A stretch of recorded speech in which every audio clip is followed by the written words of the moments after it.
welcome to Micro-Digressions. This is Spencer Case. I'm here with my usual sparring partner, Matt Lutz. How are you doing, Matt? Doing all right. You can see I got a bit of a sunburn. I was out at the beach with my kid yesterday, so I'm a bit more lobstery than usual. But other than that, I'm good. Where's which beach? We're on the southern coast of China. Some of you will know that Matt and I are the co-authors of Is Morality Real? A Debate, which you can find on Amazon. And we would meet periodically at Devil's Brewery to work on the book, and then frequently we'd talk about politics after we're done with the meta-ethical work and the tough stuff, revising the manuscript. And I thought we would have a political podcast episode that was kind of modeled on some of the discussions we had, because 'tis the season. Why not?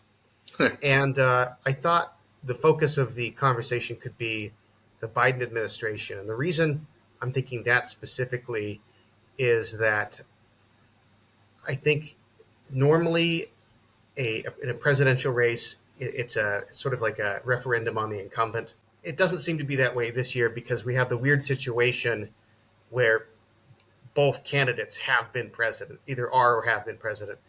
And so it's a little bit of an unusual year. And I think another thing is that Trump is so disliked by so many people, I agree, understandably, for a lot of reasons, that the comparative judgment is always made, and there isn't just like an evaluative judgment of like the Biden presidency all by himself.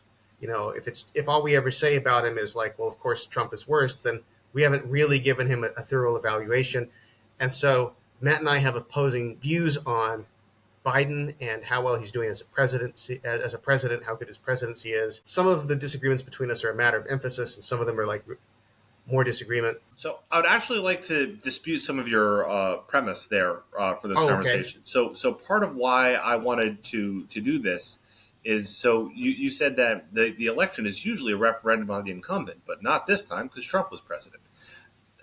Like the dynamics of the race, it looks like have been very overwhelmingly, they are a referendum on the incumbent. Trump has been shockingly disciplined and sort of quiet, and the dynamics of the race have turned into a referendum on Biden. And Biden is losing substantially because he's very unpopular. And I think that's a little bit weird. I mean, he's not the greatest president of all time. You know, you wouldn't put him in the pantheon with Lincoln, but I think he's been a highly effective president. And I think that the election were a pure referendum on Biden, which is to a non-trivial extent, then that should result in a landslide victory for Biden. If he weren't also having some age-related issues, which we're going to talk about later in the podcast. But just looking at his first term, I think he's been a very effective president. Okay, yeah, that's true. It has sort of become more of a referendum on Biden, but that's just over the last few weeks, I think. I think it's since the debate. I mean, it's a question of degree, of course. I mean, there are plenty of people who are going to vote for Biden just because they think Trump is a monster, which he is, which is a perfectly good reason to vote for Biden. But I think that to understand, Biden has not led in the polls at any point for the whole year. And the reason for that is that he is the most unpopular politician in America. Like Donald Trump is the second most unpopular politician in America these days. That's why he's winning. Biden is somehow less popular than Donald freaking Trump, which is weird to me. I don't find it that weird. But that's what we're going to talk about. That's what we're going to talk about. I also want to say, just predictively, I'm curious what you say to this. I don't think people should count Biden out. People are talking as if, and not just the Republicans, people are talking as if the Republicans just have this in the bag and Biden doesn't have a chance. And I just don't think that's true. I don't think that's true. Well, I think it is true. I'm one of the people who said that Biden should drop out. I mean, he's losing. He has been losing, and the polling has been remarkably stable between Biden and Trump. He has been losing by 2 to 3 points for a year, pretty consistently. Um, and that's because they've both been president anymore. There's no wild card dimension to any of this. Everybody remembers what Trump's presidency was like. Everybody remembers what Biden's presidency was like. And while I think that, just trying to compare what happened during Trump's presidency and what happened during Biden's presidency is sort of facile, for a variety of reasons, because there's a lot of exogenous external events that no one can control, like COVID and the aftershocks from COVID, for instance. Like, people have made up their minds about Trump and Biden. Like, everybody knows exactly how they feel about Donald Trump, and everybody knows exactly how they feel about Joe Biden. And Trump is more popular, and that hasn't changed. So, even though Biden is only behind by like 3.5 points at this point or something, and I looked at the latest polling average last night, it's like 3.5, 4 points, something like that. Trump's got a slight uptick since the convention and the assassination attempt, but like, that's been a very, very, very stable dynamic. So even though the gap doesn't feel too big, I don't know what would close that gap. I don't see anything that would close that gap, given the stability of it over time. People just don't like Biden. Part of it is because of the age-related issues, right? His brain fell out of his ears on national TV during the first debate. I was watching that live. I was shocked by what I was seeing, right? Like Yeah, that one sort of famous moment where he stammered for 10 seconds over his talking points about healthcare, just like couldn't even. And look, the thing, we finally beat Medicaid. yeah, Like, I mean, yeah. that's That was really terrible. bad. It's really That was bad. And it's terrible. not just that one moment. It's not just that one moment. Like, if you go back and read the transcript, like, the sentences that he was saying did not logically follow one from the other. It's just like he was pulling factoids out of some bag that was rattling around in his head. He was not speaking coherently. And it's one bad night. Sure, he's not usually that bad, but I mean, this is how age-related cognitive decline works, right? You have a bad day, you have a bad night, and then you have another bad day and another bad night, and those bad moments come more and more frequently as time goes on, because time is linear, and entropy sucks, and aging only works in one direction. So I think Biden has been great, but I think that the job has clearly aged him. If you compare what he looks like now to what he looks like, in 2019, it's night and day. And the presidency is famous for aging people, right? You look at like George W. Bush before and after, right? Barack Obama before and after, right? Young spry men when they take the presidency, and they look like they need a walker when they're on their way out to the office. And Joe Biden is already really damn old. He can't do it for another 4 years, and everybody knows that. So that is part of why I think he's so unpopular, right? Not just I think people have misapprehensions about the economy, which we're going to talk about in a few minutes. But also, I think that they perceive that he's just not up to the job. And perhaps these things are related, right? All the things that they think that have been bad about the Biden presidency, I think people are wrong about a lot of the criticism they have about the Biden presidency. But to the extent that there are bad things about the Biden presidency, at least some of them, I think, can be attributed to the fact that he's just old. I already thought that Biden was too old and was obviously hiding it. Like, this wasn't any news to me. So I didn't think it was especially bad. I mean, the worst moments of it were, but I think if you watch the debate as a whole, I don't know that he came off that much worse than Trump, because Trump's worst moments were also quite bad for different reasons. Yep. The to the point that it might have changed the way I vote to just not voting for anyone. I Hmm. thought I was going to have to hold my nose and vote for the guy, and it's like, no, he's just so unapologetic about January 6th. He's had all this time to think about it, and it's just so, his answers were so nauseating. I mean, to me, that was as impactful watching that, even though I kind of expected it, but it was just so bad. And Yeah, my reaction Biden, to the debate was that Trump gave a terrible performance and somehow Biden was worse. yeah, that's what people say. I think Trump was good in parts, but And Biden was good in parts too. Towards the Biden was end, he also found good. his footing. He did. He did. But that first half hour was just like, oh my God. Yeah. But for me, I would say I was more surprised by how intensely Biden's fans reacted against his performance than his actual performance. I just didn't think anyone would be that surprised. So that was surprising to me. And the other thing I'll say is I see how much worse the problem is even more from the interviews since the debate than from the actual debate. Mm-hmm. I watched a couple of those. Did you see the was it Lester Holt? Is that the guy's name? I mean, I Who saw did this? some clips from it. I watched the whole thing. It was quite bad. It was quite bad because Yeah. it after the debate, his first interview after the debate, I think it was Stephanopoulos who did the interview with him. Yeah. He asked him, "Did you see it?" And he's like, "I don't know. I may have." Yeah. Like, I And don't so think so, or something like yeah, that. and so Apparently, he still hasn't watched it. I mean, maybe that's just a rumor that I that's right. saw, No, no, no. He but said that. He said that to Lester Holt. He said I watched part of it. He's like, "But you didn't watch the whole thing." He's like, "I don't need to watch the whole thing, man. I was there. Come on." It was like so you know what it looks like from a third person perspective then, and especially after he'd already having been was he asked that in there? an interview. Was he there? Yeah, yeah. And then he also Oh man. said he didn't. He's also asked if he spoke with Obama since the interview, and he said, "I think." But the thing that really stood out to me was he kept saying, "But Trump lied. Why are you not talking about Trump's lies?" And I thought, well, I don't know, maybe because he's not interviewing Donald Trump, he's interviewing you. But he's just expecting to be pitched these softball questions.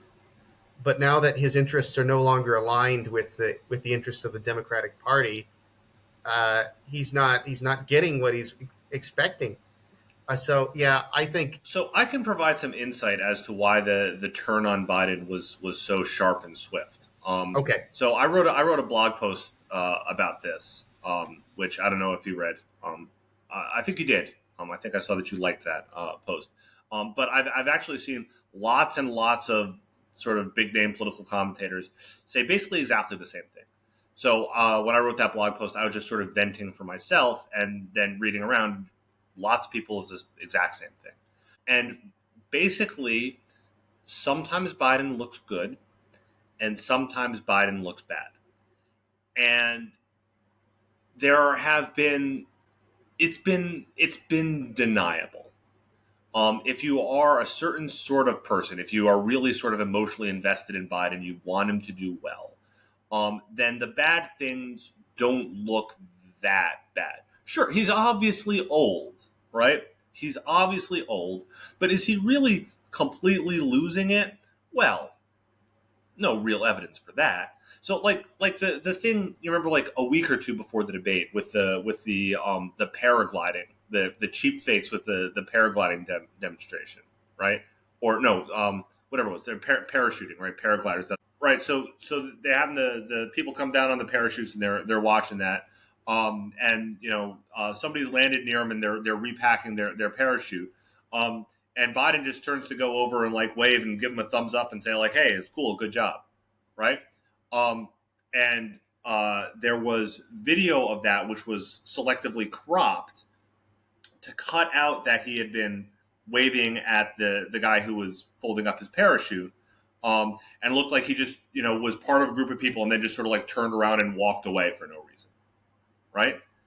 Um, and he walked very stiffly and awkwardly. And sure, maybe now was not the most appropriate time to give a thumbs up to the guy who just did the demonstration, and he should have been, moving with the other G7 leaders to do the photo op. But like saying, oh my God, Biden's got dementia. He's just wandering around aimlessly, doesn't even know where he is. This clearly not what was going on, right? So it was stuff like that, and I know you and I exchanged messages when the Robert Hur report came out, right?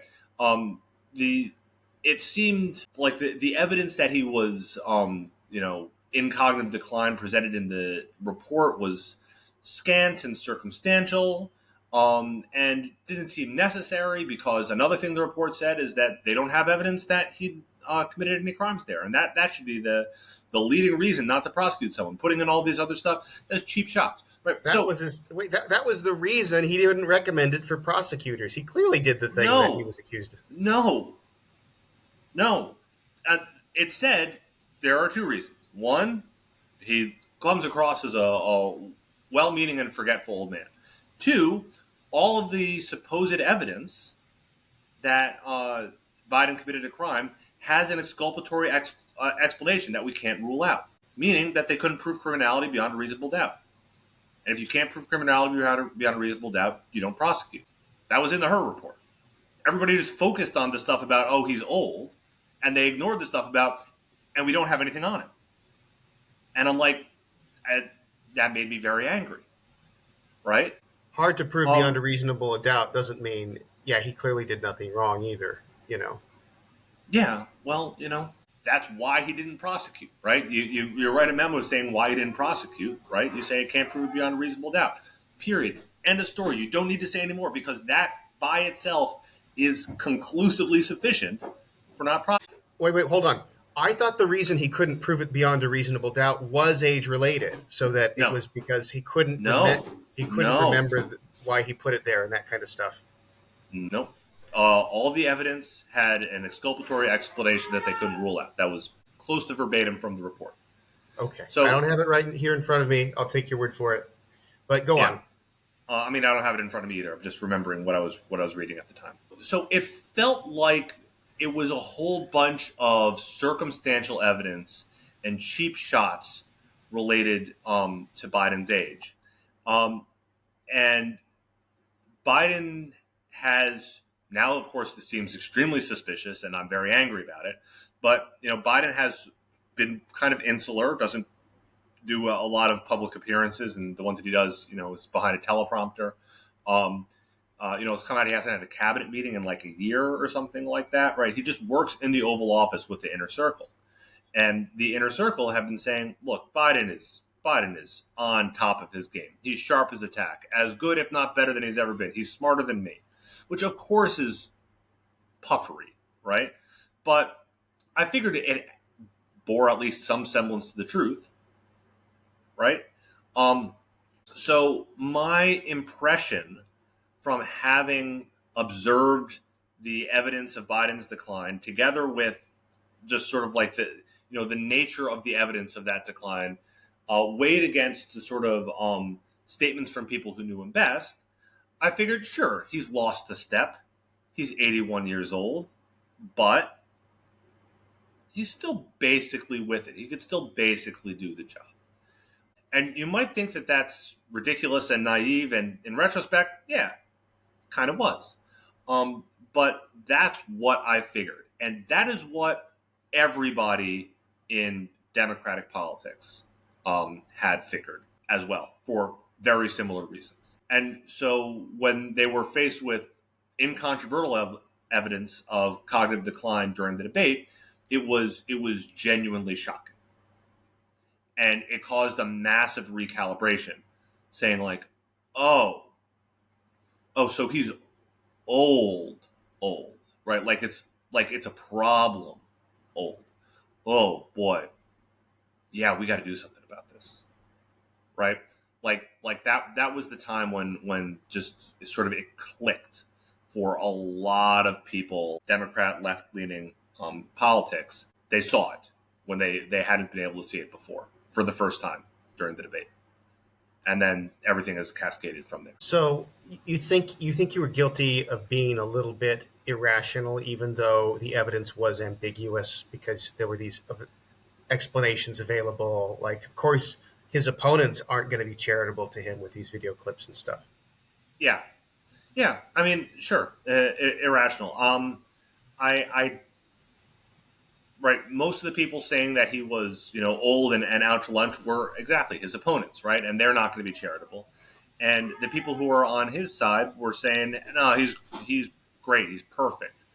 And I trusted the people on Biden's team more than I should have, because I like Biden. I think he's been doing a pretty good job. And so I guess I had sort of a default assumption that those guys were more or less on the level. Sure, they're spinning a little bit, they're exaggerating slightly. That's their job. It's not, particularly honorable job, but that's what the job is. But yeah, they were just completely just bald faced lie, completely disconnected from the underlying reality. And I'm angry. I'm angry at them for lying to me, and I'm angry at myself for believing it. There's one other person you should be angry with, Biden, for going along Well, with it. yeah, right. Obviously, No, but I'm not hearing a lot of people say that. I'm hearing a lot of anger directed at Biden's inner circle, but clearly he's not so far gone that he could not have made this judgment yeah. earlier. Well, actually, I'm hearing more and more anger directed at Biden over the last 3 weeks because, like, a lot of people said after the debate, well, he's gonna have to drop out, just obviously, right? And the way that he's been stonewalling and you know getting digging in deeper and deeper, or angrier and angrier, people are like, ooh, okay, this is not good. This is not good. Biden is really, really, really, fucking us and fucking the country. He's fucking everything. Um, Not good. Not good. You know, Biden's always been known for having kind of a chip on his shoulder, and I guess it's revealing just how big that chip is, and how it's leading him to make extremely destructive decisions in the last few weeks in light of that. Um, so yeah, I guess after the debate, my anger was mostly at Biden's team. It's been increasingly at Biden himself. So, like, the point of this talk, I wanted to defend Biden's first term, but I'll say Biden's first term is still very much up in the air. If he does step down, then that would be a great patriotic, selfless act. If he rides the bomb down like Slim Pickens, um, then that will be a extremely sharply negative, point against him. Yeah, I mean, you can sort of understand his motives, though. I mean, he spent how many decades climbing this greasy pole to the top, Oh yeah, and Joe Biden has always really, really, really, really, really wanted to be president. And he yeah, got there, and he doesn't want to give it up. Which, I mean, human, all too human. I understand, but like, it's time. yeah. So if you could just switch out Biden with another Democrat, like poof, okay, I can see how that could be good. But given that the margins between him and Trump, I mean, just from an election, winning the election perspective, I just don't know that the rancor of like, you know, unless everybody gets behind Kamala Harris really quickly or something like that, maybe they've got that lined up. But like, if we're going to have a huge rancorous, fractious, caucus, like that might hurt the Democrats more than just riding with Biden. I mean, I hear people make that argument. I'm not fully convinced by it. I mean, yeah, like primaries are contentious, and then somebody wins, and the person who wins is the nominee, and everybody rallies around the nominee. Like, that's how it always happens because in the end, beating the other guy is more important than whatever little petty grievances uh, that we have. Now, I guess maybe you might say, because the process would end up being so weird, this would lead to such sharp, bitter hatreds that normal calculus wouldn't apply. Or maybe, right? Um, but no, I think that the party will come together after the nomination. You want to still hold this over my head and try to undermine me and then let Donald Trump back into the White House. You can hate me for what we did during the nomination fight, but stab me in the back in February. Wait until we're done with all this, right? I mean, like, I imagine that's what the Democrats are going to be saying to one another. And yeah, and I mean, everyone's talking about Harris, obviously, but I'm a Whitmer Shapiro guy. Either one of those two. They're extremely popular governors of Rust Belt Midwest states that are key swing states. Oh, that'd be interesting. That'd be Yeah. interesting. Do you think Biden is in fact going to drop out soon, or like that might have happened? That might happen before I release this episode.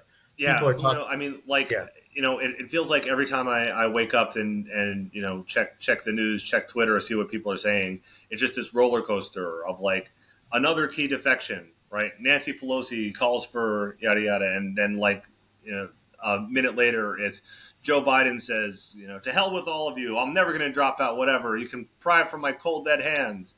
And then people respond to Joe saying that by another four people coming out against him, and I don't know where it's going to end up. I think he's got to drop out. I just don't think he can just hold on. Like everybody wants him to drop out. He could just not though. He could just not. Right. And this is maybe one of the lessons from the Trump presidency and candidacy. Right. If you're just shameless enough, then you ride it out. Some people will, there'll be some sort of a scandal at work or whatever, and we expect your resignation, right? Who would offer up a resignation? You want me out? Fucking fire me. Have the balls to fire me. Otherwise, I'm staying, right?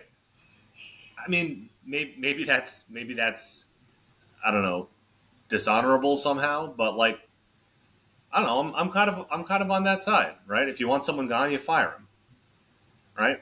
And so that's what Biden's saying. Like, you got to fire me, and there's no opportunity for them to fire him anymore. He's got to step down.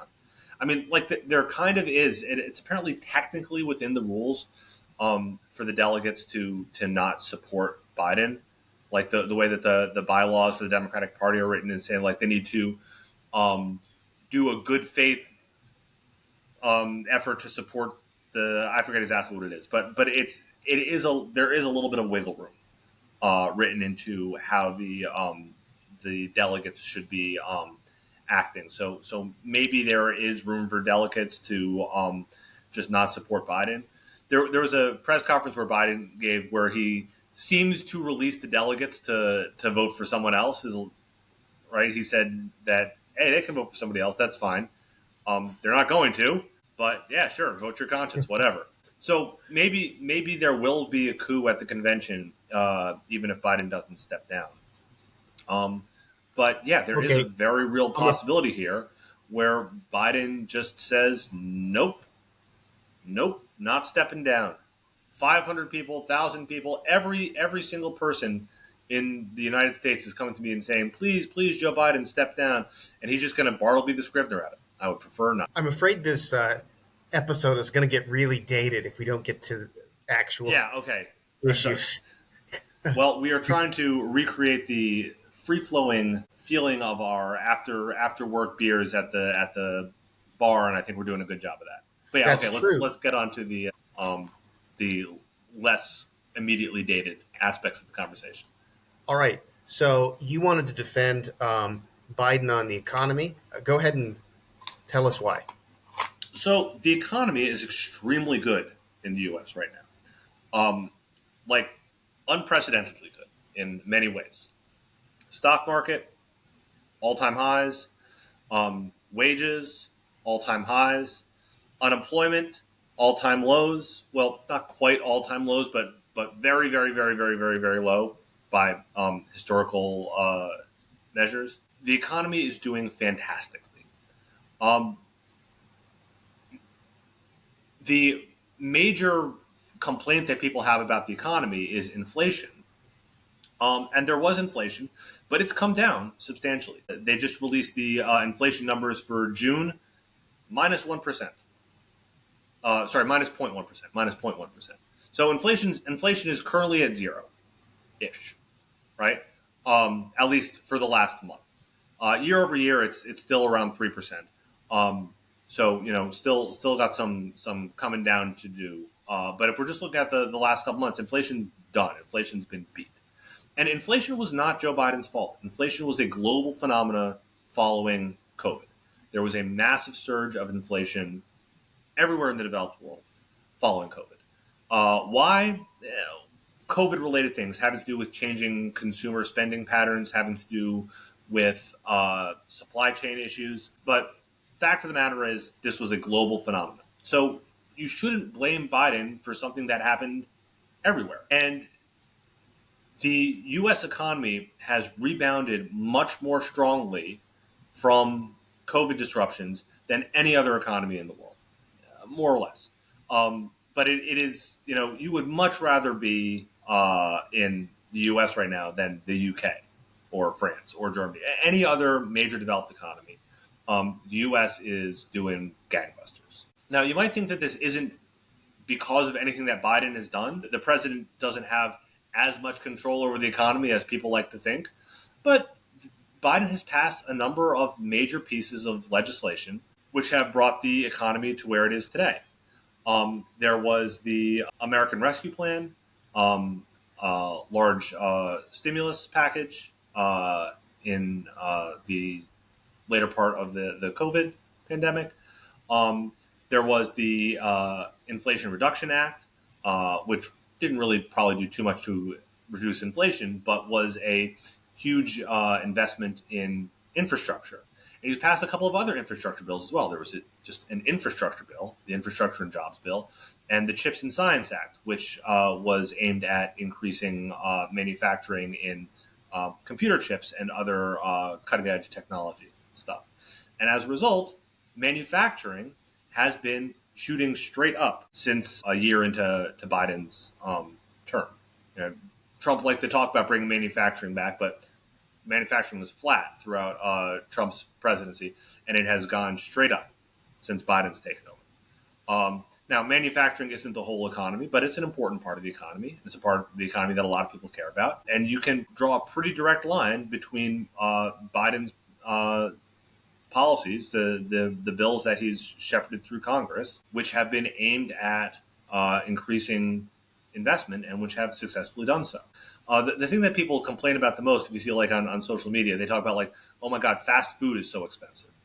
The reason why fast food is so expensive is because labor costs for fast food workers have gone up a huge amount, which is just another way of saying, of course, that wages for people working at the lower end of the spectrum, their wages have gone up by a huge amount. So this is not one of these things where the rich get richer and the poor get poorer. The increases in wages, again, wages at record highs, real wages, even after adjusting for inflation, are at record highs, and that has been led by massive, massive increases in wages at the lowest level. So, yeah, it's a really, really, really good economic outcome.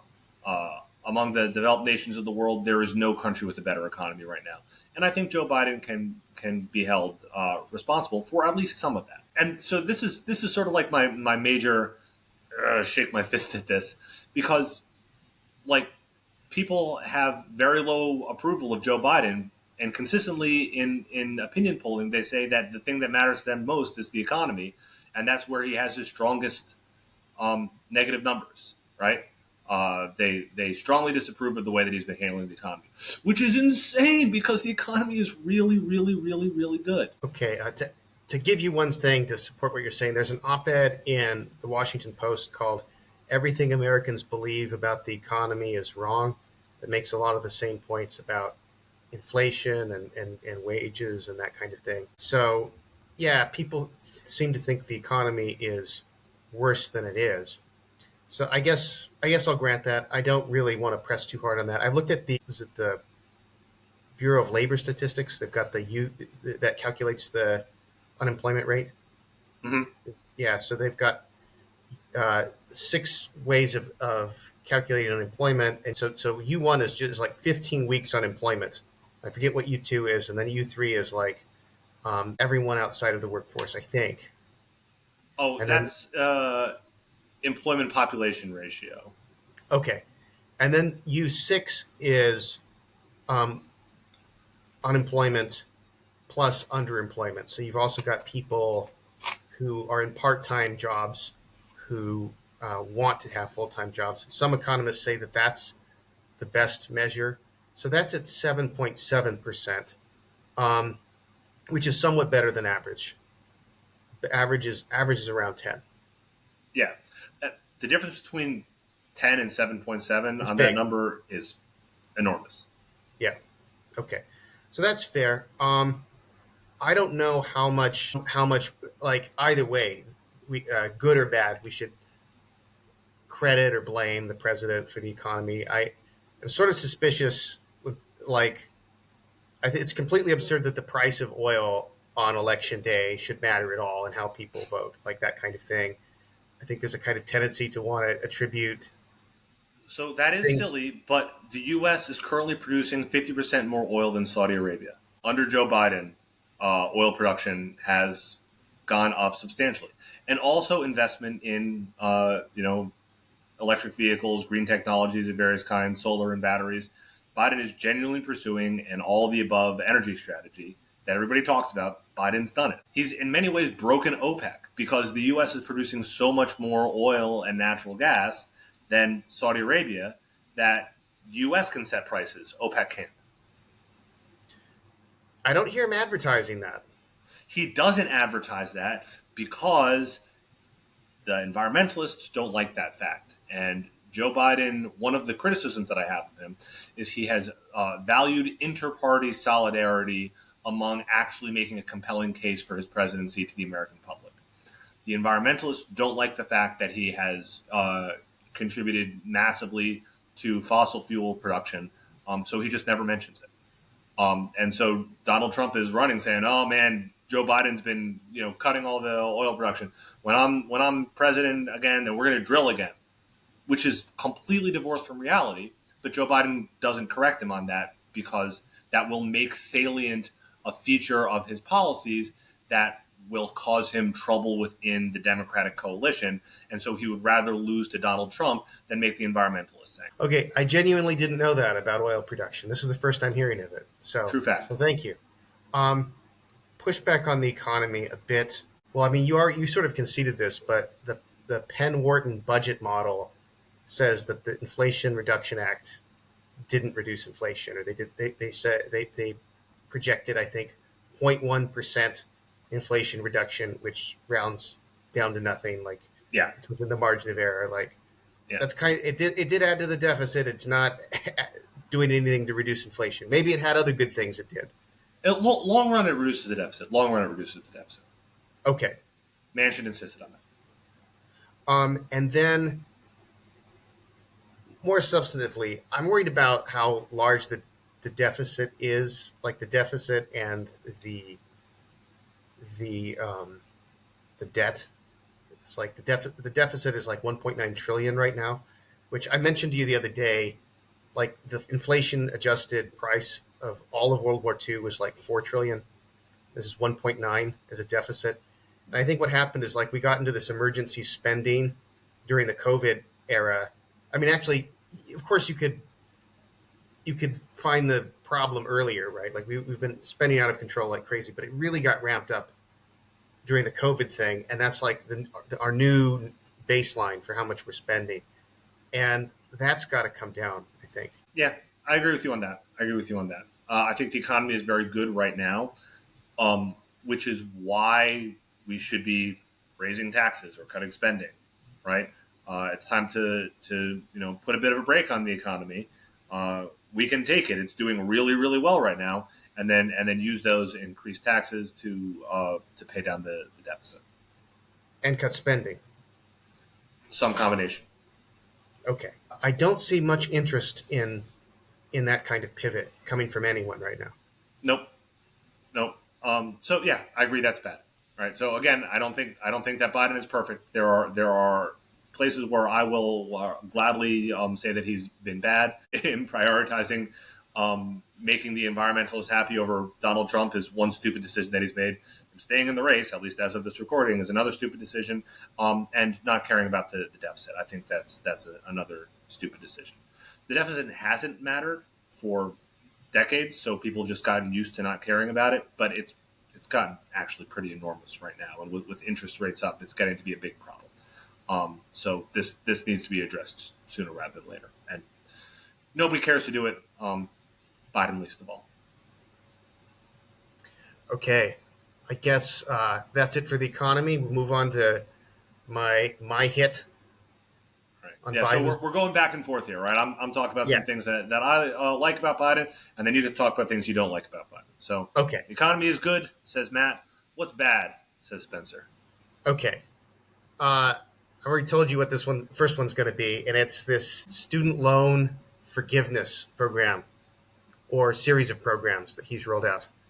I think I'm choosing this one not because it's necessarily the most bad or consequential thing, but I just think there's so many good arguments against this policy. So, as you know, he has, I guess, as many listeners might know, Biden has had a number of these programs. The first of which I think was based on the HEROES Act, and he rolled that one out in 2022, I think.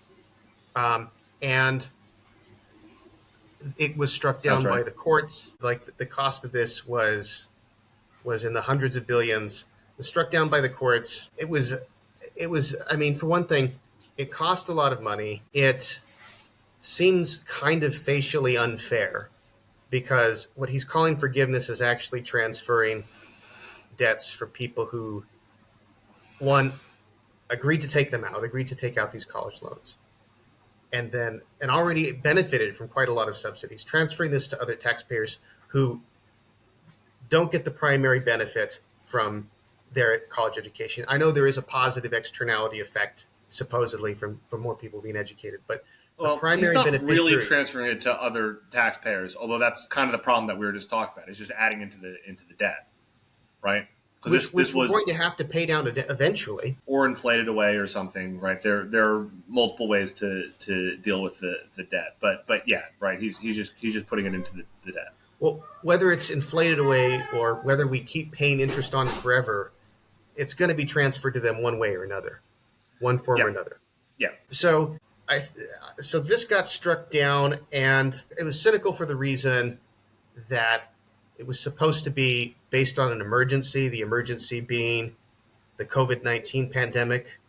But Biden was already saying that the COVID-19 pandemic was over in other contexts, uh, and the a lot of people, the court in particular thought that it was implausible, this reading of the HEROES Act, this law from 2003 that was intended to support people who were fighting in the war on terror and that kind of thing. I will accept this one point though, which is that although it wasn't what the Congress intended, there is language in it that seems like if you just take that language and ignore the context of the bill, it says that he can do this. So there is a kind of reliance on this idea, Congress doesn't hide elephants and molehills. But I can hear the force of the argument that says, well, it should be on the Congress not to create any molehills that an executive could abuse. So I can understand that kind of counter to that point. But in the event, that got struck down. There have been a number of these plans. There was another one. There's one that's he calls it the SAVE plan. That's based on the Higher Education Act that was Mm. just suspended, like, I think yesterday. Yeah, I saw that. Yeah. So that one, because Well, I think temporarily, like the court took it up. Was there a restraining order, or what's the legal term? Did the policy get a hold on it while the court case is working through? yeah, I think it was the Eighth District Court of Appeals did that, and then Biden announced a new one like that same day, a smaller one that was his public service loan forgiveness program. So briefly on the SAVE plan, so that used the Higher Education Act. The Higher Education Act, I think this was of 1993, but they renew it various times. But basically, it empowers the Secretary of Education to come up with a repayment plan.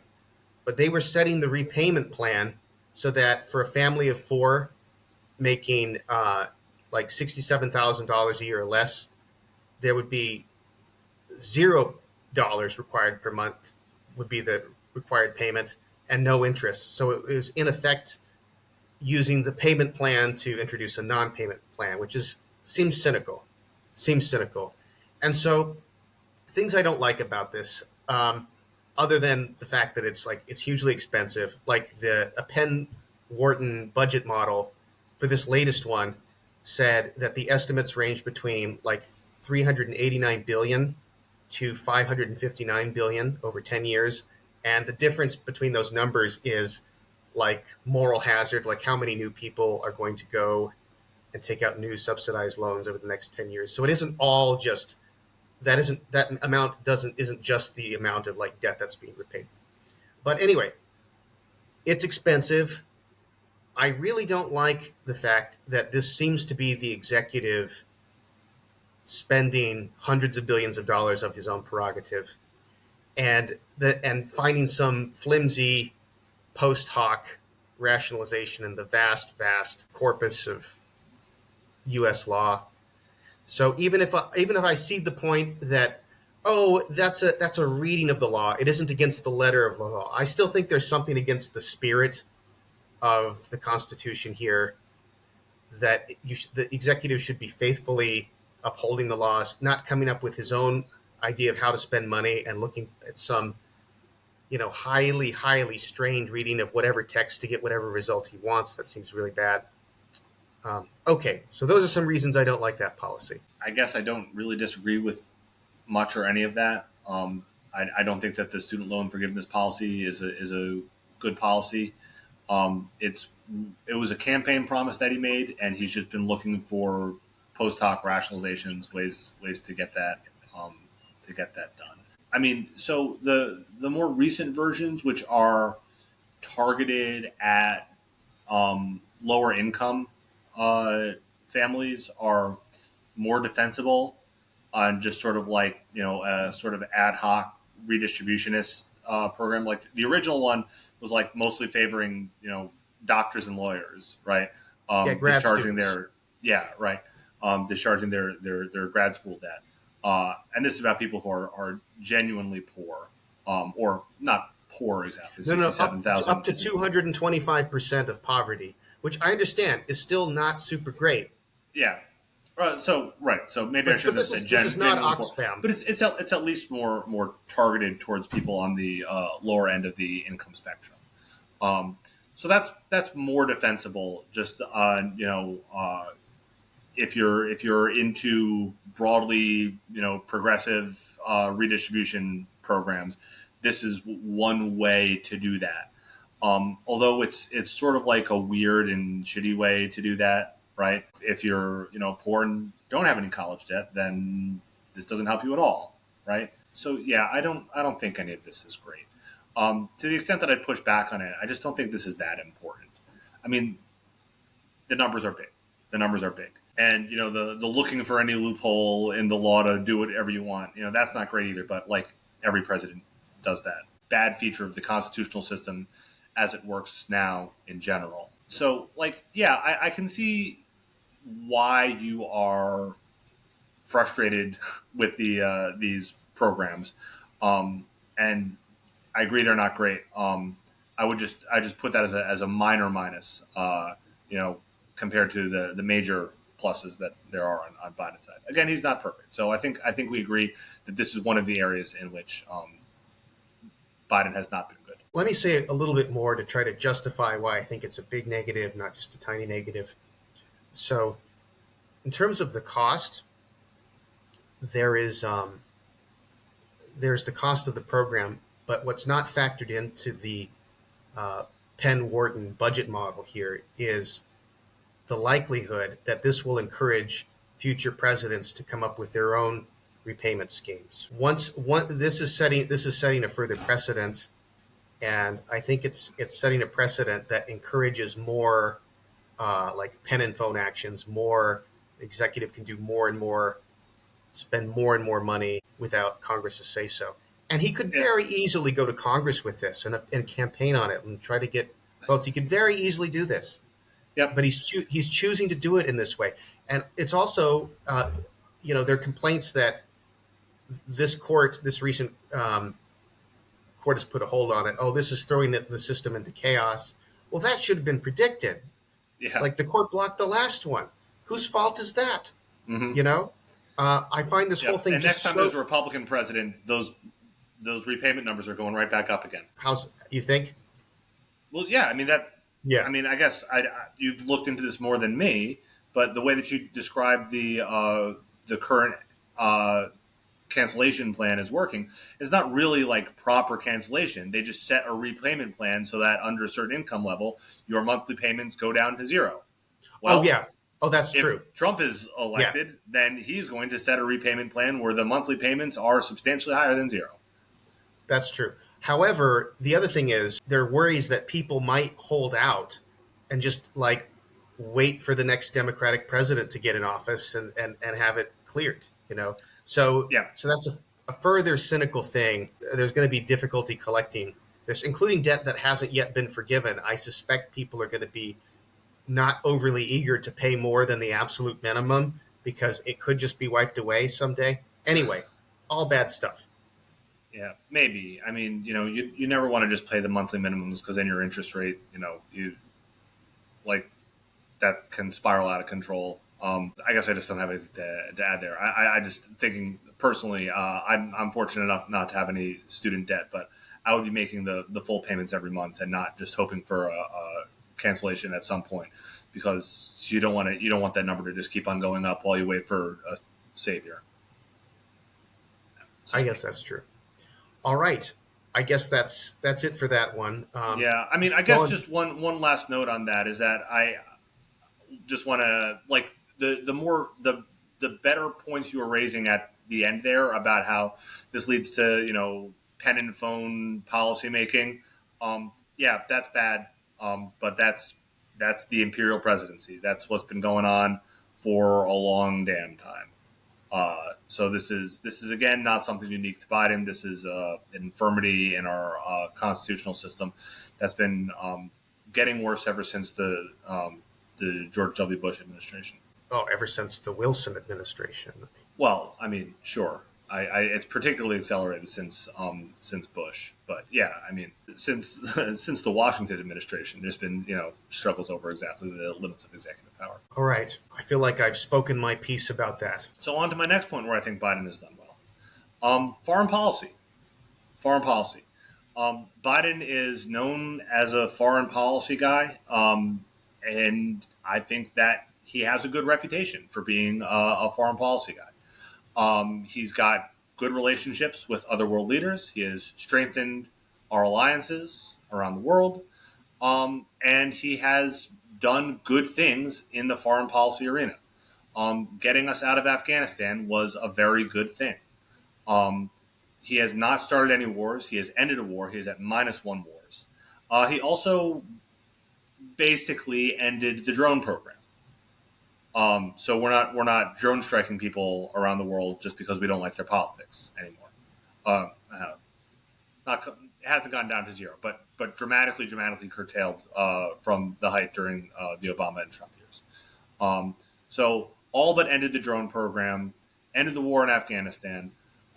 We have removed ourselves from foreign entanglements while strengthening our alliances with friends old and new around the world, in both Europe and the Asia Pacific region. So I think he's done a very, very good job on foreign policy. Okay. So, you know what I'm going to say here. Go ahead. This one's going to be contentious. So I gave you an opening salvo, and then I'm going to let you push back, and then we'll fight it out. All right.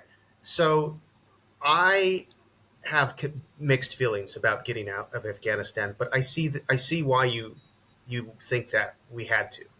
And 3 days a week, I feel the same way. But sometimes I think it would be better to keep investing money into it and several American soldiers' lives a year to avoid the outcome of the Taliban controlling the whole country. But I'm conflicted about that. There's the issue of if we're going to Well, get let out. me let me push back on that one because Okay. this one's my topic. Okay. And you would say that, so I got my rebuttal already prepared, which All is right. that the Taliban controlling Afghanistan is bad. It is not meaningfully worse than the situation that existed before the Taliban took over. The situation before the Taliban took over was control by basically warlords. It was warlordism, where we were allied with certain warlords who were using their alliance with us to prosecute old tribal grievances in really depraved sorts of ways. People talk about the cost of lives for the ongoing war. For Americans, tiny handful of soldiers dying every year, but for the people of Afghanistan, it was terrible. They were being slaughtered in great numbers. Innocents, right, were being slaughtered in great numbers by Americans because our allies were asking us to do that, and we said okay. Because we, after the surge in Afghanistan during the Obama years, and then the drawdown from that surge, the American presence was just basically limited to the Kabul region. We didn't have boots on the ground out in the mountains, out in the countryside. We just were relying on intelligence from our allies to tell us what targets to hit. And what our allies were telling us was just to, blow up their old rivals, right? We're allied with the Hatfields, and they were giving us drone strike targets to blow up the McCoys, and that's what was going on for years there. And that's just not a good situation to be in, right? The people that we were allied with, the people that we were helping, were not using their power well. They were corrupt. They're brutal, and we were made an active party to that. And it is best for us to have washed our hands of that. Not saying the Taliban is better. I'm just saying that both sides are bad, and it's best for us not to be complicit in that conflict. I'll say a couple things to boost your point here. So you could read a book by Carletta Gall called The Wrong Enemy. There's a chapter in there, I think it's chapter 2, about collateral damage in the 2000s. I think it's mostly in the Bush years. But it's just like unbelievably bad stuff. Like we'd accidentally bomb a wedding, and there would be a mass funeral, and then we'd accidentally bomb the mass funeral. And I think that unfolded more than one time, that exact sequence of events. Yep. And I do think it's fair to ask, suppose the U.S. Army accidentally bombed a quaint town in Maine, thinking that there was like a terrorist head honcho there or something. What kind of a story would we need from them to think that that was a forgivable act? I don't think there is a story. I don't think so. Except from them, which would say that's a forgivable act. I don't think there is. And so there is a certain denigration of the lives of people in other countries there that we're right to object to. I certainly wanted to bring peace and democracy and prosperity to that country when I was a soldier there. And I was still a believer in that mission when I started with it, and had more serious doubts by the end of it. I could see how obviously corrupt the Afghan army was. There's no hiding that. So get the force of what you're saying. A lot of my thinking on this has been influenced by this one article I read in, I think, New York Magazine called "The Other Afghan Women." It was written shortly after the withdrawal, saying that, everyone's like, oh, what about the women, right? Because the Taliban is so misogynistic. This was a reporter who was in the Afghan countryside speaking to Afghan women in the countryside about their experience, and they're like, yeah, sure. Like when the U.S. was in Kabul, great for the women in Kabul, didn't do anything for me. I'm living out in the countryside where I'm still basically my husband's property. And in fact, things were worse for me because my kids were getting blown up all the time by drone strikes from the Americans. So there were a small number of people, women in Kabul, for whom the U.S. presence was emphatically a good thing. I'll concede that point. For everyone else in the country, it was awful. Okay. Let's take that point as granted, even though I'm still a little bit conflicted about it. The manner of our exit, you're much more willing to say, well, it was going to be a shit show anyway. But I think there were specific things that went wrong that are completely blamable, not necessarily to Biden himself, but to, the military, the higher-ups, the Defense Department. And there weren't any repercussions for them for this. So things like not securing Bagram Air Base to help with the evacuations, telling people that the embassy was going to still be there when it wasn't, not notifying the Afghan National Army, and not knowing how quickly things were going to progress. That's the difference between being able to get out and not.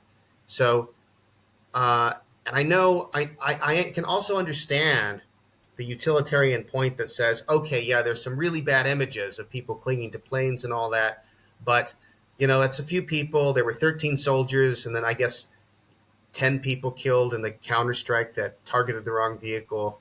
But that's a small amount of blood compared to the good of getting us out of here. Um, I mean, maybe I'm Not just just a utilitarian argument, the ontological argument too. We shouldn't have been drone striking them in the first place. okay. And by the way, I've also been writing about, as you know, I've been writing about the issue of getting our interpreters out of Afghanistan Mm-hmm. as we promised them since the Obama administration. Even though, yeah, I'm kind of an immigration hawk. I'm against illegal immigration. I'm a restrictionist. I'm not here. If you promise someone U.S. citizenship in response to risking their life in the army for years, you'd better give it to them. And that we allowed people to be massacred who are our allies. We didn't get them out in time, but it doesn't excuse him that others were guilty of that. We should have gotten those people out of there, and it like the thought of like standing up our allies and then letting them die over and over again. I mean, that does a number on me that nothing else does really emotionally. It really upsets me. Yeah, I think most of the difficulties, the bad bad optics, but also actual bad things that happened during the withdrawal were just downstream from the fact that it happened way faster than anybody thought that it would. So everybody knew that the Afghan government was going to fall once the U.S. pulled out because it was corrupt and incompetent and evil and it had no popular legitimacy. But they thought that they could hold on and fight for 3 6 months, maybe as much as a year or two. But the Afghan National Army just threw down their weapons the second the U.S. said we're out because they saw the writing on the wall. They all deserted en masse, and the Taliban took over the country in a day. And so that's why there was all those bad scenes of people clinging to planes. That's why the interpreters weren't pulled out in time. It's because everyone involved thought we'd have more time, and then we turned out to have no time.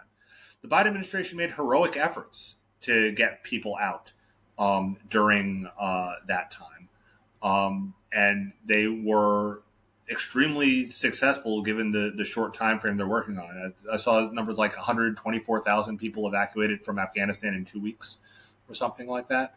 But yeah, obviously it would have been better if there hadn't been that need to do the throwing together a mass evacuation in 2 weeks. So yeah, not great.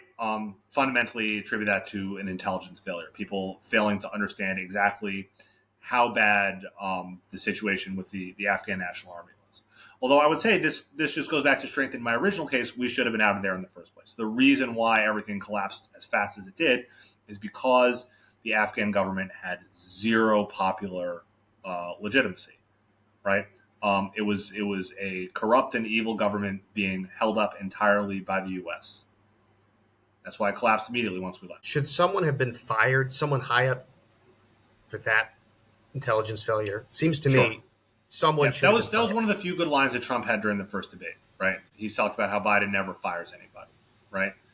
Yeah, that's a good point, right? Biden has been good but not perfect, and when bad things happen, yes, sometimes someone deserves to lose their job. It is insane to me that the head of the Secret Service still has her job after the assassination attempt. I don't know. Maybe she won't by the time this goes up. But as we're recording, the head of the Secret Service still has her job. Which, look, whatever excuses you make about the perils of sloped roofs, you got to resign, right? And pursuant to the earlier part of the conversation, if she doesn't resign, Biden's got to fire her. So the other thing is, you said there are no new foreign entanglements. Is not Ukraine a foreign entanglement? I mean, depends on how broadly you want to define entanglement. There's no U.S. boots on the ground. Well, Um, that's a very narrow way of defining an entanglement. Boots on the ground is the only entanglement. okay.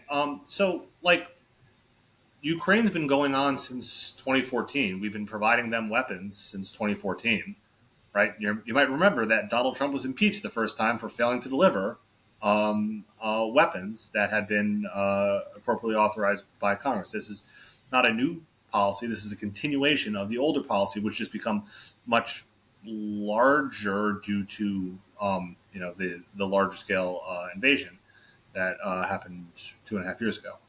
I want to be careful just how I talk about the geopolitical situation because I am an employee of the Chinese government. So I will say that I believe that the U.S. policy makes sense given long-standing U.S. goals in Europe, whatever you might think about those goals. So tell me what you think about Taiwan.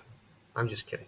Taiwan is a part of China. I mean, you've accused me before, maybe rightly, of indexing Ukraine to Afghanistan, but I can't help connecting them in my mind in this way, which is we just had this massive failure. We lost to the Taliban, and we swiftly get involved in this other conflict on a much deeper level than we had been before.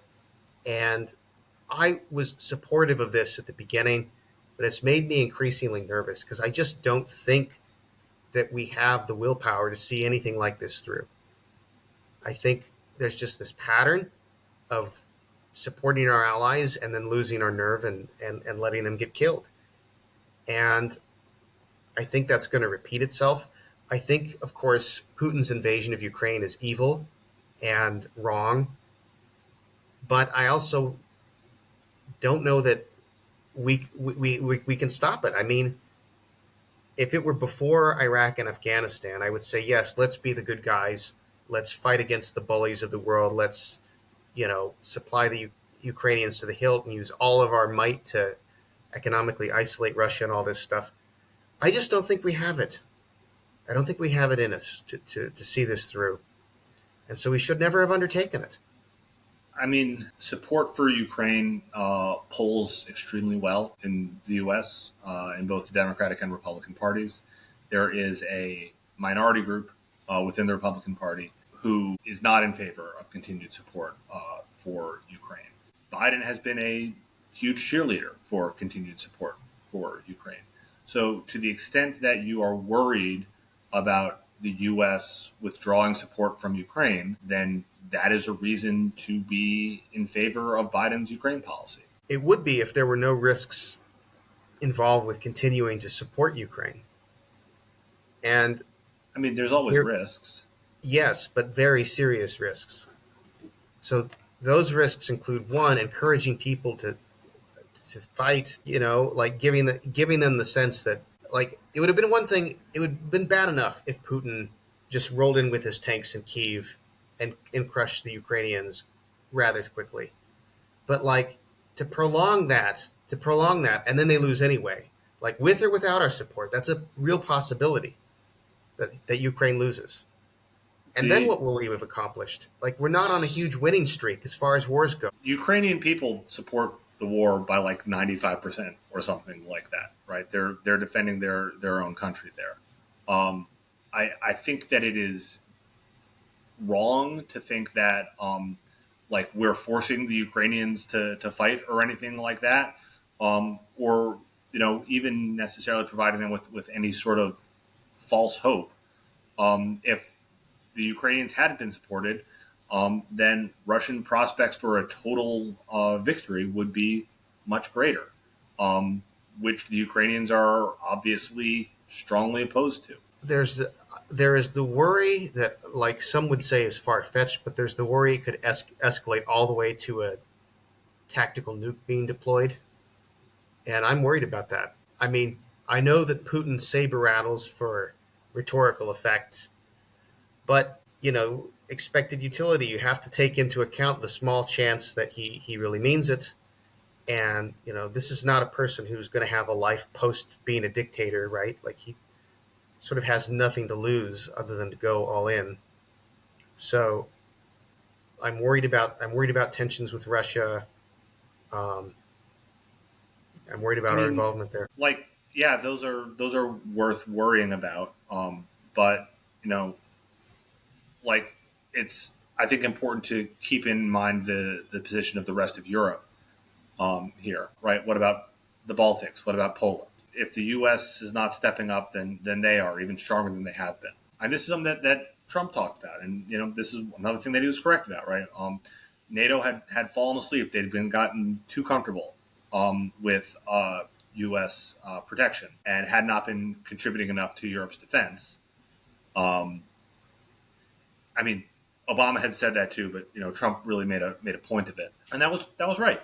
That was right. With the current situation in Ukraine, that lesson got really driven home, right? So Obama talked about it, and Europe said, yeah, whatever, we don't care.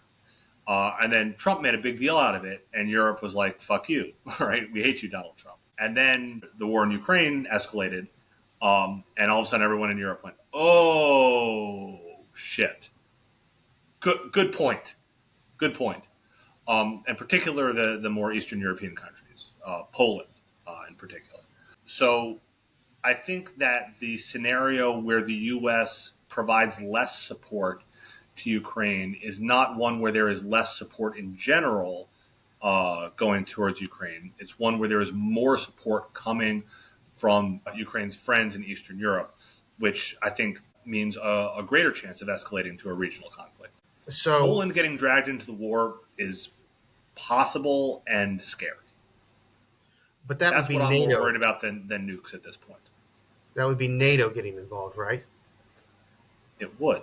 Well, if NATO is in, we're in. NATO's a defensive alliance, Yeah. and Ukraine is not a member of NATO. So if Right. Poland attacked Russia on behalf of Ukraine, then that would not necessarily drag the U.S. into the fight. Oh, I see. Because it would have been an offensive move. Yes. Okay. I wasn't aware of. I wasn't aware of that distinction. Well, right. Article guess- 5, an attack on one is an attack on all, right? And it could say that this is not an attack on But Poland. But a retaliation to attack on one isn't an attack on all. Yeah, well, this doesn't work automatically. There's no machine that decides exactly what goes on, right? This is politicians making decisions, and if the rest of NATO doesn't want to get dragged into a larger conflict, that's why they wouldn't. But you're right. You're right that it might, right? That's the more dangerous vector of escalation, though. I think is not there's a stalemate outside Kharkiv, time to bring in the tactical nukes, right? The more dangerous escalation is that Poland sees a weakening on their own borders and wants to strengthen that by coming to Ukraine's aid.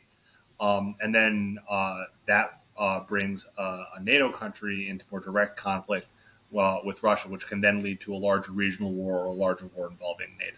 That, I think, is the more dangerous possible pathway, which then, might lead to nuclear. But because of that role, I think that's a reason why it's a good thing for the U.S. to be providing assistance, because the more the U.S. steps down, the more Poland's going to step up. I've never been to Ukraine. I don't have as much knowledge about this conflict as I do about Iraq and Afghanistan, for example. But I guess the impact of the Afghanistan withdrawal on me has been to think we need a complete reorientation of our foreign policy, and that would be don't go to war when American interests are not at stake. Don't get into alliances that might drag us there. I don't want to say, sorry, Europe, it's your problem, but I just think we have a tendency of messing things up that we've seen again and again. We're not good at this. We're not good at this whole world policeman thing. I mean, we're okay at it. People talk about Pax Americana for a reason. Yeah, but I'm thinking that was a late 20th that's century. outdated. Maybe that's outdated, right? Maybe that's a 20th century paradigm, and we need a new paradigm now. But it's not crazy to try to stick with what worked for the second half of the 20th century. Maybe I'm too jaded, but the Iraq and Afghanistan experience definitely has pushed me in the direction of being jaded about these things. I can tell. For good reason. Iraq and Afghanistan were not good wars. I'm glad that Joe Biden ended one. All right. Well, I guess I was going to say a little bit about immigration. I don't know. We could go back and forth on this one for a really long time. So probably. We've been going for like an hour 20. So say as much as you want. I'll push back where appropriate. So this is one issue that matters a lot to voters, immigration, and not just in the U.S. A lot of people have noticed that Democratic governments just seem not to be very responsive to what their populations think about immigration as an issue. Biden has been very, I mean, what is the word? I will actually think the word lawless is appropriate. He has not been at all interested in enforcing the laws that we have on the books. He says we need new laws, but he won't enforce the ones that we have. We had a workable system in place, at least in some respects, with regard to the southern border. When he came into office, he immediately undid what Trump had set up in a series of executive orders starting on the first day in office. And then there was another series of them on February 12th, very early in his administration in 2021.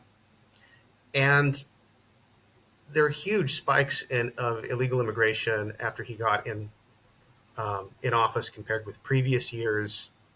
And it's recently gone down. In fact, I'm seeing this as a sort of shout back at some of the things said at the Republican National Convention, like, oh, Republicans are saying that the border's out of control. Well, look at the last couple of months. Yes, he recently did do an executive order, which you were saying the legality of which you thought was dubious. But Yeah. he eventually did do something with the election looming, very cynically. But look, of course, we shouldn't judge him based on that. We should look at the whole record. I think he's not been very enthusiastic. Actually, that's a an understatement. I think he's been opposed to enforcing immigration laws, or at least other people in his administration have pushed him in that direction. I'd recommend an article in The Atlantic called "How the Democrats Lost Their Way on Immigration." It has a series of quotes of things that the Democrats said in the mid 2000s that would have been that would not have any place in the Democratic Party today on immigration, like why it's illegal immigration is bad. And there has been a sort of a nativist turn in the Republican Party, but it's also partly a reaction against the Democrats sort of realizing, like, you know what, there is actually a political advantage for us in just not enforcing immigration laws. I think that's bad for two reasons. One is, Well, hold on. Elaborate on that a second. Why is there a political advantage to the Democrats? Because it's been a disaster for them. why is California so blue? Reagan carried California twice. No Republican has any hope of carrying California. Um, Immigration is pushing the country to the left. They know this. Well, not illegal immigration. Illegals can't vote. Okay, but we can wait 20 years. I mean, right? I mean, this is long-term strategy. It's better for the Democrats if this problem doesn't get solved. I mean, like, Latino voters are like 60-40 Democrat to Republican, and that's been shifting. I think it's like, I know that some people have said that, but it's ridiculous to think that that's sort of like a law of nature or anything like that. And I also don't think that's the main motivation for people who are, taking a more or less restrictive stance towards immigration within the Democratic Party. So let me just state briefly my 2 points why I think this is bad. So one, I do think it's pushing. I do think it's pushing the country in a left direction, and the other is I just think it's bad for any country to not have a sense of its own identity. And this is it's a difficult point to articulate, which is why Republicans don't try to articulate it. They instead go to things like migrant crime. Everybody's against terrorists. Everybody's against MS-13. Everybody's for cute baby animals. This kind of stuff. Politicians want to be against the things everyone's against and for the things everyone's for, and not say anything that's hard. But immigration is hard, and the real reasons I think to be worried about having too much of it, I think, are difficult to articulate. But and I think it comes down to the whole idea of a country is based on there has to be a group of people who feel like they are a people. And it's a socially constructed thing, and it's a flexible thing, but it has to be there. Like, there has to be a sense of we the people. And I think if people have the sense that American identity is like too thin. It's become too nominal. Like everyone's an undocumented American, or a documented American, but like everyone's an American. I think if people have a sense that that's the case, and their sense of national identity isn't giving them a robust sense of identity, then they turn to something more primitive, which is race, probably sometimes religion, but usually race. And I worry about our country being divided in that way. I think immigration is a contributor to that. I also think it's moving the country politically in the wrong direction. Granted, that could change, but those realignments in politics don't happen very often. It happened with black voters in the 60s, but we haven't seen one since. Well, I mean, there has been an increasing realignment in Latino voters in the last few years. I mean, the typical Latino immigrant is a socially conservative Catholic and an aspiring small business owner, right? Like these are Republicans. They just don't know it yet, sort of thing. Okay, people say that, but the PRI has been in power in Mexico for how long?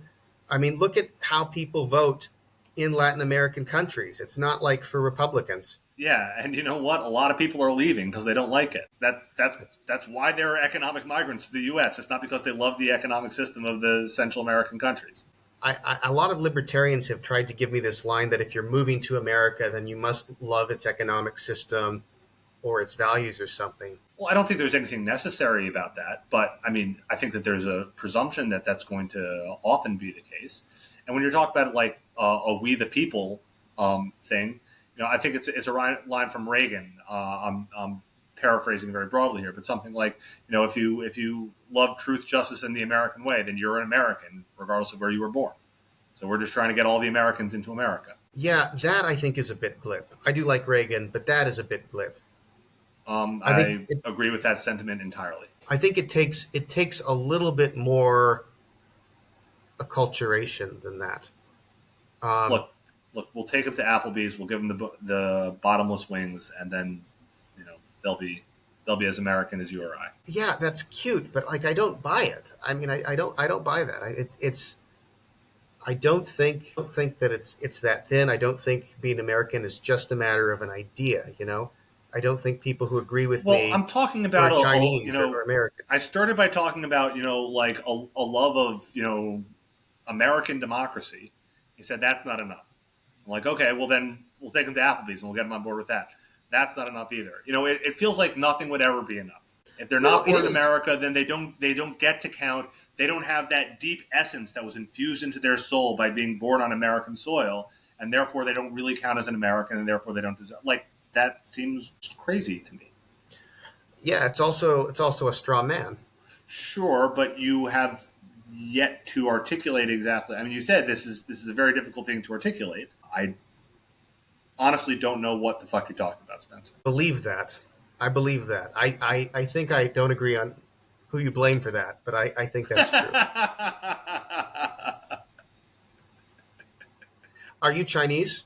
Do you think of yourself as Chinese? What would it take? Because apparently marrying a Chinese woman isn't enough. Yeah, well, I mean, I'm not a Chinese citizen, and I have no desire to be. Okay, And I mean, but again, this is another Reagan quote. This is another Reagan quote, right? It's like you can move to China and not be Chinese. You can move to Japan, you'll never be Japanese. You can move to France, you'll never be French. But if you move to America, you can be American. eventually, yeah, not immediately. I mean, Well, I mean, yeah, there's a green I card still want process. to be I still want to be a pro-immigrant country, just not what we're doing, just not 300,000 people crossing in a month, that kind of thing.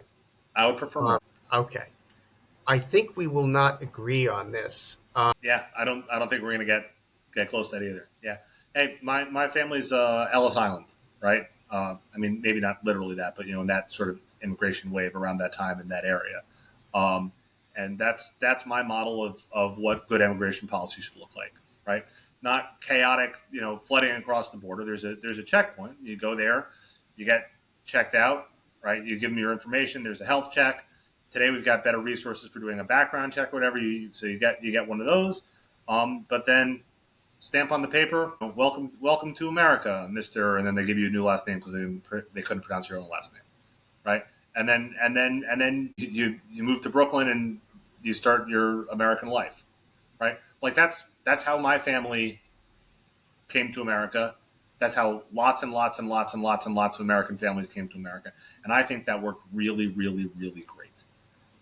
And it is very frustrating, bordering on infuriating to me that we don't have that anymore. We only had that for a limited amount of time. Like we closed it up pretty quickly Yeah, because people right. Because of complained the about it back nativists. then too. Because of the nativists.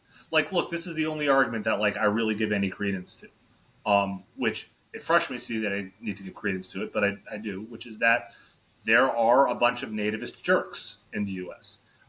Like, for instance, my friend Spencer, who is not a jerk, but I'm teasing. But yeah, I mean, there does get to be political backlash, and that needs to be taken into account. I What hate about that just because I people think that backlash is fundamentally bigoted and irrational. But it is a fact of always? life. Always? I mean, Yes. what about somebody who's thinking, I just don't recognize, I just don't feel home here anymore. My place, the place I thought was home has just changed so much due to immigration. You don't have any sympathy for someone like that, like someone in France, who in one of these places that's Culture very changes all the few, time. Places change all the time. always for the better. Never, it's never. I mean, obviously, I don't want to say every single change is for the better, but I think that there's a real sort of risk of stasis, just sort of like civilizational stasis. So this ties into other things that I think about. Completely different topic. Um, the YIMBY movement, right? Yes, in my backyard, right? Building new apartment buildings and stuff, more housing, right, for people to live. A lot of the reason why that's so difficult is because people grew up in a certain built environment. This is what all the houses look like. This is what all the shops look like, and they get really, really comfortable with that. And they don't want to change what that looks like. And are there some downsides to putting in a new apartment building? Sure, it makes parking harder, right? But like an emotional attachment to just the aesthetics of the built environment that's been in place for the last 50 years um, prevents people from building housing, which is led to high home prices and like lots of really, really bad things downstream from that.